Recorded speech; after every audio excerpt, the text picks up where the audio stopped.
place that exists in real life and fantasy. The place where coworkers put their whole hand in your hair, talk about, it's fluffy like a dog. Now, I realize that sounds terrible, but it's like watching Dateline. You can't believe it was the girlfriend who killed the husband. It's the edge of reality.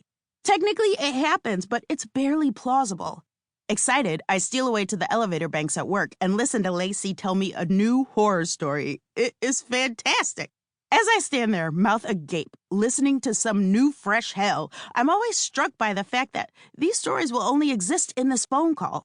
Some will go on to become stories once the topic turns to racist people at work one night when Lacey's hanging out with all of her friends, but she'll forget most of them because of the sheer volume. The sheer volume. Now, I understand all of this sounds harsh, but you have to know that this is not a book full of sad stories. The previous paragraph will be the saddest it will get for a while. Black people hear stories like these so frequently that it takes a lot for it to start to hurt our feelings. We have all been through it, but dare I say, you ain't been through it like Lacey.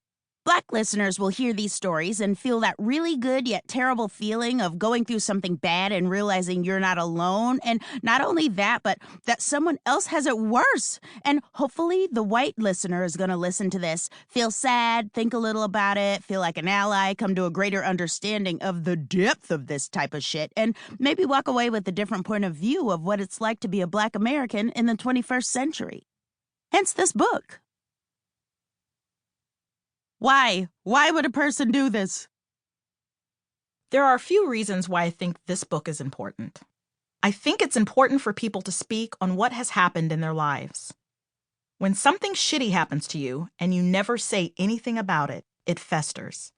And trying to act like it's not happening is bad for you.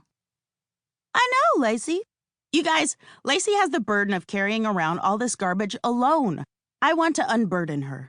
I want to wrap my hair in kente cloth, stand on a rock, and shout, "Let us unburden our sister Lacey by gathering to hear her stories, lest they drag her down to the pits of depression."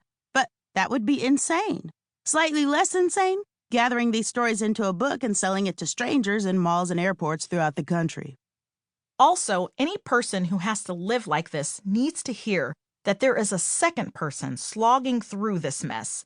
And then they'll realize that there's a lot of people living like this and feel better, then worse for a second, and then better again.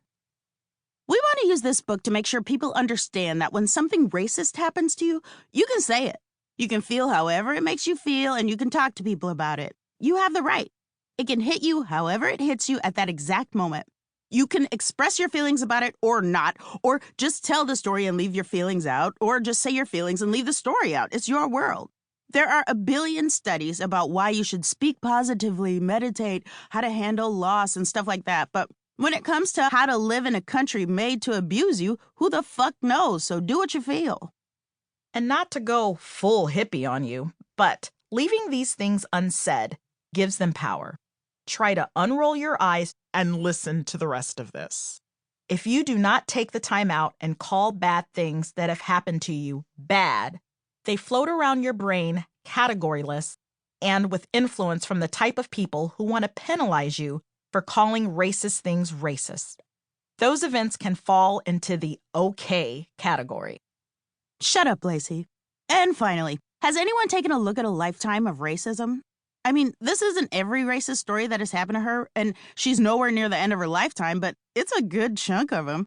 Now, some of these stories are old, but a lot of them are post-Obama stories. A lot of folks think things like this don't happen anymore, but in this climate where people are becoming more and more brave with their racism, I think things may get worse before they get better. Just kidding. I don't think things are going to get better. Just kidding about just kidding. I'm team hopeful, but my point is, has anyone ever decided to take a look at one person's buttload of racist stories? What happens when you do? I don't know, but here you go. About the authors. Amber Ruffin was born in Omaha, Nebraska in 19 whatever year is plausible for you, but still implies that she is young. She moved to Chicago to pursue a career in improv, and laugh all you want, but it worked. She was hired by a theater called Boom Chicago in Amsterdam, where she did improv shows for what felt like a billion years. She also did shows in Chicago at the Second City Main Stage. And that's it. That's a complete list of full-time improv jobs you can have in this world. In 2014...